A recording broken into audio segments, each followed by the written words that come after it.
دا ډېر مبارک او ډېر د عزت مجلس دی.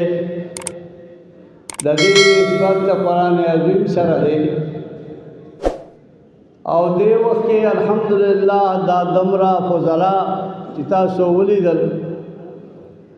هغو ته د علم فضیلت حاصل شو. نو دې وخت کې دا د الله د کتاب غونډه ده. الله تعالی د انسان هر قسم دعا هغه منظوري په دې کې،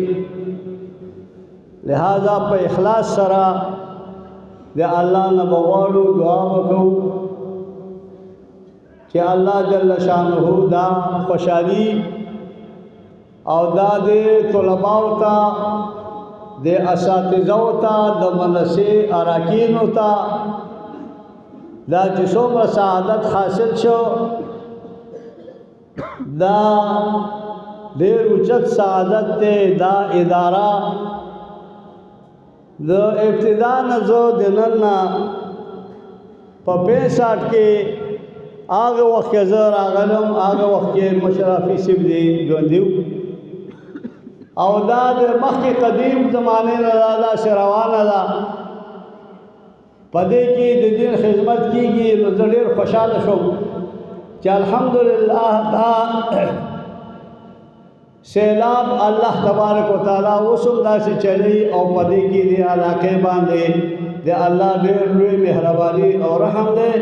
نو تاسو دعا په اخلاص سره وکړئ چې الله د دې ادارې نور هم ترقي نصیب کړي. دا آداب د دعا د طویل بیا دعا کو. اللهم یا مسبب الاسباب ویا مفتح الابواب ویا مقلب القلوب والابصار ویا خالق الليل والنهار ویا دلیل المتحیرین ویا امان الخائفین ویا غیاث المستغیثین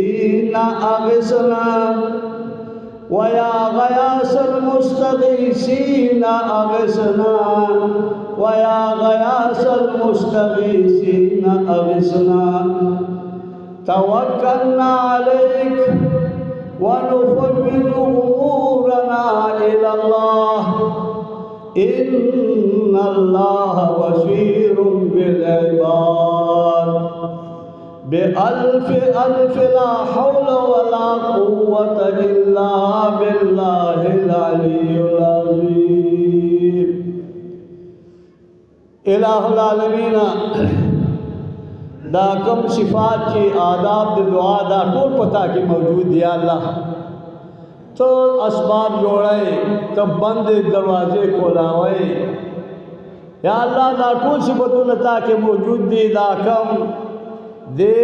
دا ټول راغون شوي دي تا ته لاس اوچت کړي الہ العالمین. تو دو ټولو سره الله امداد کی چا جائز مقاصد څومره وي الله ټول په کور کې دننه بهر چې څومره مقاصد الله ټول پوره کړي. الہ العالمین د دې مدرسې د ادارې الله نور هم ترقي نصیب کړي. افیس دلا دا مشران دي که کشران دا هغه پاتې شوي دي الله دې ټولو لا تو عمر دراز نصیب کړي چې د دې دین او د دې قرآن خدمت وکړي. یا الله تعالی ته دا اداره قائم دائم لري. الہ العالمین دې کې چې هر څومره اساتذه دي که د دې اراکین دي که دې سره معاونین چې څومره دي هر قسم امداد کوي ورسره مالی بدني. الہ العالمین هغو له وزرونه په دنیا او آخرت کې ورکړي. الہ العالمین د دې ادارې برکات او د دې فیوزات الله تعالی په دې ټول علاقه په دې ګمبد په دې ټول علاقه باندې الله خور کړي. او الله تبارک وتعالی دا حافظ دې چې کوم د دې باندې او وفات شوي دي الله د دې ثواب هغو ته ورسوي. الله را چې کوم ژوندي دي زموږ دارونه الله دوله همت ورکړي. الله د دوی په عمرونو کې برکات پیدا کړي.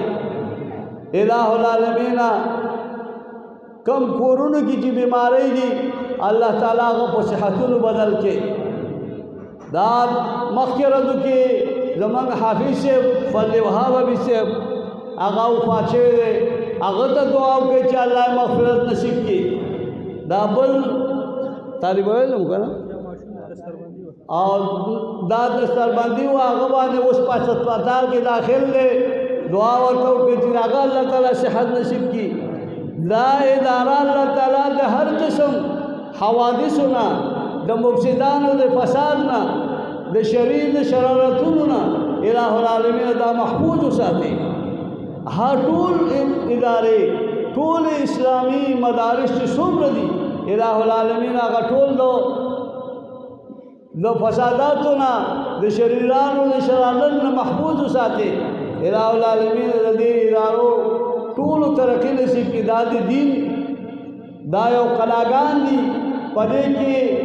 علما جوړيږي پدې کې حافظان جوړيږي پدې کې تجوید والا جوړيږي دا ټول د دین قلا دي الہ العالمین د دې ترقی نصیب کړي الله تعالی د دې کار قرآن ولا عمر دراز نصیب کړي الله پدې کې کسب لږ امداد کی کہ ډېر امداد کی کمالی امداد کی کہ بدلی امداد کی اللہ دا وہ عمروں کی برکات پیدا کی کم دیکھ کلی کی پدے علاقت کے پدے گنبد کے پہر دیکھ کم کور کے بیماران دی اللہ صاحب فراش دی اللہ صحت نصیب کی اللہ جو کم کور کی دا مال کمے دے دا رزق کمے دے اللہ حلال رزق ولور کی بکم کور کی نارینہ بچے نشتا اللہ صالحہ دیندار بچی ورکے دانن چی دا فارغ کی گیا دا سو قرآن حافظان کی سو تجوید کی سو علم حاصلی دا دا صالحہ بچو اللہ دا سے بچی مگلا راکے اللہ چمنگا لدا دا آخرت تے پارا یولوے توخا یولوے ذریعہ گرزی دا قرآن عظیم دا فضائل دی چی دا قرآن عظیم ہر یو عمل چی با دنیا کے کہہ لزان دے پارا کہی لیکن قرآن عظیم یا واحد کتاب دے چې دا عمل زوی کی او ثواب پلار تا نکتا رسی حافظ زوی شو لیکن لس کسان حفاظت کی جنت تیرا کر نور اعمال دا سے نشت چاہتا تو کیا غبل پکارا چاہیے قرآن دا سے برکت کی کتاب ہے وَهَذَا كِتَابٌ أَنزَلْنَاهُ مُبَارَكٌ اللہ دا کتاب مان نازل کرے دا برکت والا دی دیتے جسوں میں نہیں دیکھے کہ تم وزر کی برکت پیدا کی گی جسوں پر ناظرہ میں ان برکت تے کہ حفظوں کی بیا زیاد برکت تے دگر انگی چی علموں کی دے معانی معارف حقائق اس دکے نور برکت تے اللہ جب بچی ٹول عالمان کے قرآن کے ماہرین کے الہ العالمین دے استادانوں دے محترم سید دی دے ټول په عمرونو کې برکات واچي الله دا ټول اعمال دلو دا په جناب کې قبول منظور کې دا کم حضرات چې دلته کې د نر راغلي دي او دلته کې دعا لپاره دې مجلس کې د نسبت لپاره الله قبول لري سعادت نصیب وګرځي دا لوی سعادت دې ډېر خپل مجلس ته د دې داسې دې چې د دې مجلس ستاسو ناس تاسو ستړي شوي او بارا په اسمانونو کې تاسو داسې ښکارئ لکه چې شپې سړی را شپې راوځي او اسمان شیني او دا ستوري څنګه په اسمان کې پړکېږي تاسو یو باره په اسمان کې داسې پړکېږئ نو چې څومره زیات دی نو ډېره فایده ملائک د الله نه درخواست پروردګار عالمه دا کوم خلق دي چې داسې ښایسته شوي دي عددونه داسې رڼا خېږي او پړکېږي دا روشنایي ګرځي وي دا د قرآن په خوشحالۍ کې نشتي که نه د قرآن خوشحالۍ کې دا ستاسو دا ډېر برکتي مجلس دی الله دې دا ناسته ستاسو دا قرباني ستاسو چې په دې کې هر قسم قرباني چا کړې په دې پروګرام کې چا کومه قرباني کړې ده الله دا هغو کو د دنیا د آخرت لپاره لوی عظیم ذخیره وګرځي الله زمونږ ستاسو ټول بچي دغه شان دیندار کړي اللهم افتح بصائرنا اللهم افتح بذكرك أقفال قلوبنا وقلوب المسلمين اللهم أنس وخشتي في قبري اللهم ارحمنا بالقرآن العظيم واجعله لنا نورا وإماما وهدى ورحمة اللهم ذكرنا منه ما نسينا وعلمنا منه ما جهلنا वरज़ुक़ना तिलावतहु आना अल-लैल व आना अन-नहार वजअलहु लना या रब्बल आलमीन वजअलहु लना हुज्जतन या रब्बल आलमीन या हन्नान या मन्नान। आखिरी की दा उलमा दा वही ची दा अल्फाज बद दुआ पर आखिरी की या हन्नान या मन्नान या ज़ल जलाल वल इकराम या अल्लामा क़ुरतुबी से हुई चीज़ें कि इसमें आज़म दे पगे नुचिपा आखिरी की दा दुआ हुआ चिता से गुफ्ती अल्लाह का कब्र या हन्नान या मन्नान या ज़ल जलाल वल इकराम या ज़ल जलाल वल इकराम या ज़ल जलाल वल इकराम। सुब्हान रब्बिक रब्बिल इज़्ज़ति अम्मा यसिफून व सलामुन अलल मुरसलीन वल्हम्दुलिल्लाहि।